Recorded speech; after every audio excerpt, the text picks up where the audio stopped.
Hello and welcome back to another session with me.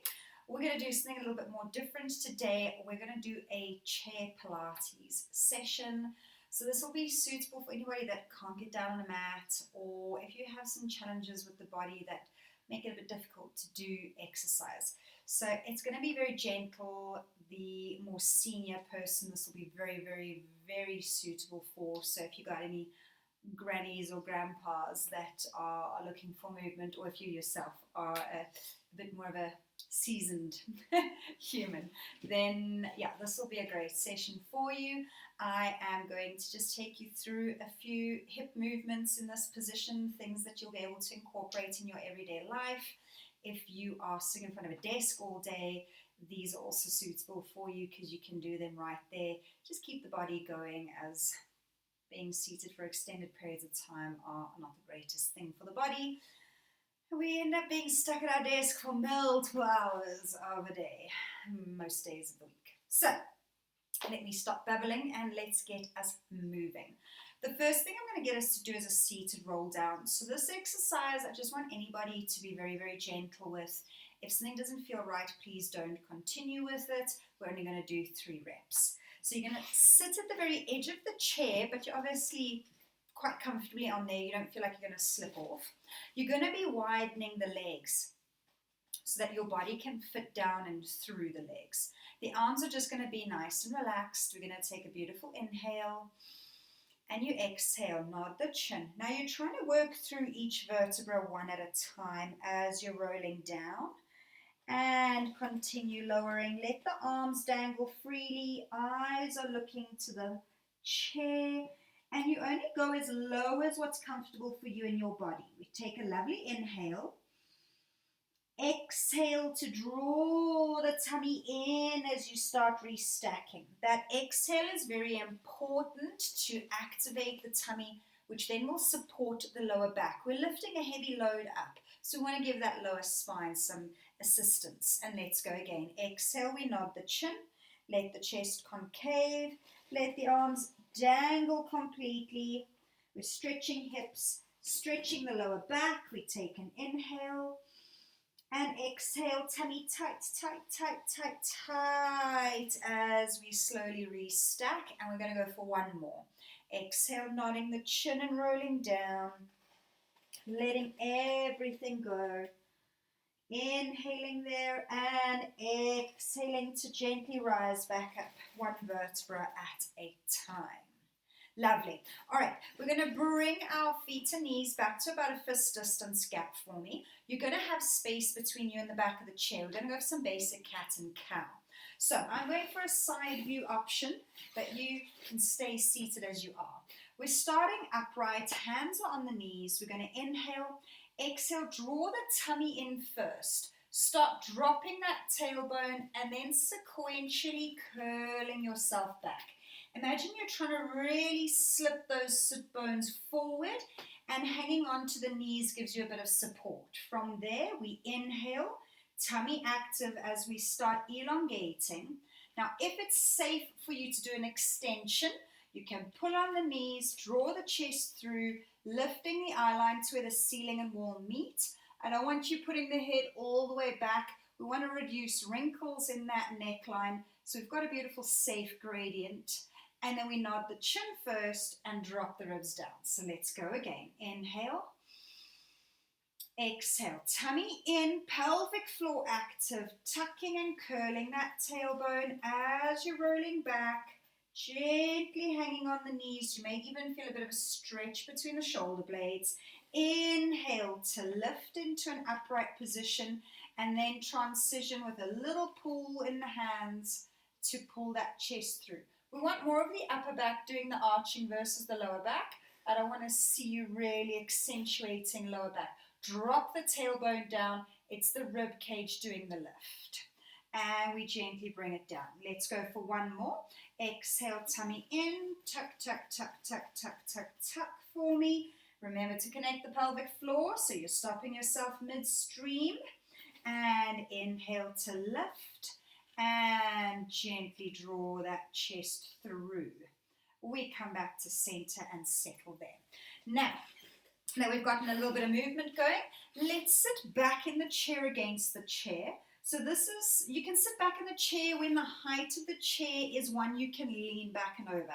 If the chair is too tall, just sit forward and do it unsupported. It just means you're not going to lean as far back, but the tummy will get some beautiful work. So, interlace fingers behind the head. Cradle the base of the skull, not the top of the skull. The elbows are forward so the shoulders can be free and relaxed. We inhale to lengthen back and over. Keep your tummy lightly drawn in. We don't want to completely let go of the front line yet. And then we're going to exhale. We nod the chin first, strengthen the front of the neck, stretch the back of the neck. And then we pull the ribs down to lift the body. And I want you to then elongate off the chair. We exhale, like we just did with the cat and cow. Draw the tummy in, tuck the tailbone. You're lowering the base of the spine, the middle part of the spine, and the upper spine arching over. Head is resting beautifully in the hands. Take an inhale and exhale. We nod the chin to the chest. We lace the ribs and elongate as we rise. And let's go one more. Inhaling, tucking, rolling back like you're a carpet unraveling on the floor. And the last bit of the head going back is the last bit of the carpet unrolling. And now we want to roll that carpet back in. We nod the chin first and we continue by pulling ribs down, elongate your spine and release the hands. So I want you to stay elongated now so you're not using the chair for support. So you can stay where you are if you're not touching, otherwise shift slightly forward. I'm going for a side view.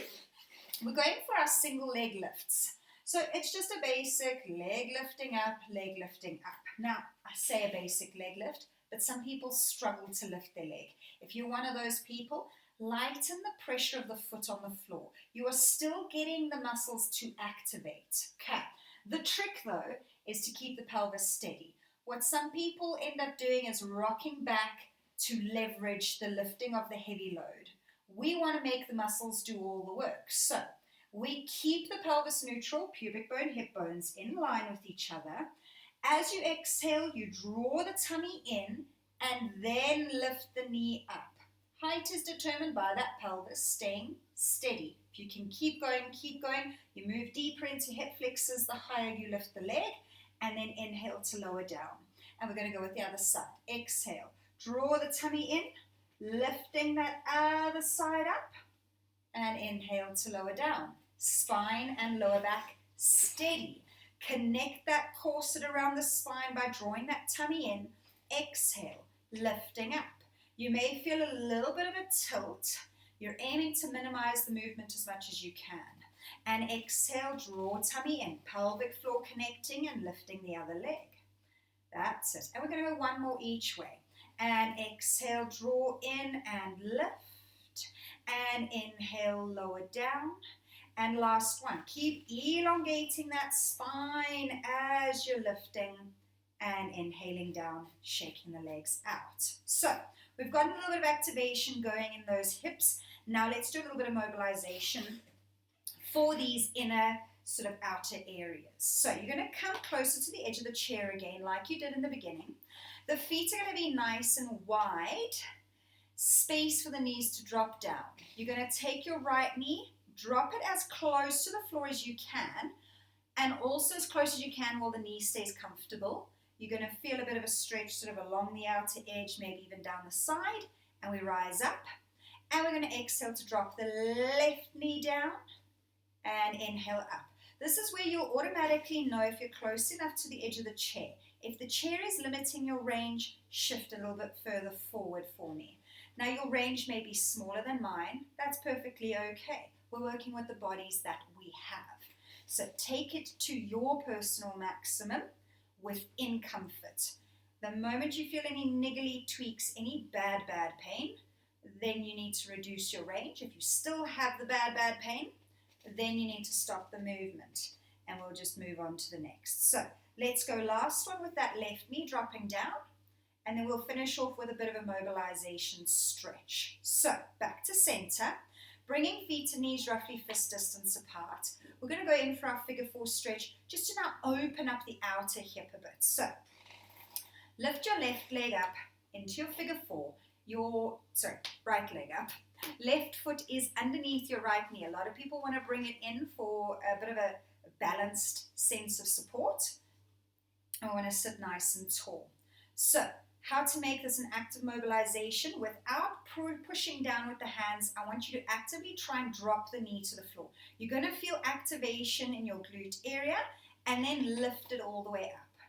And you're going to do 2 more on that side for me. Dropping it down actively and lifting it up.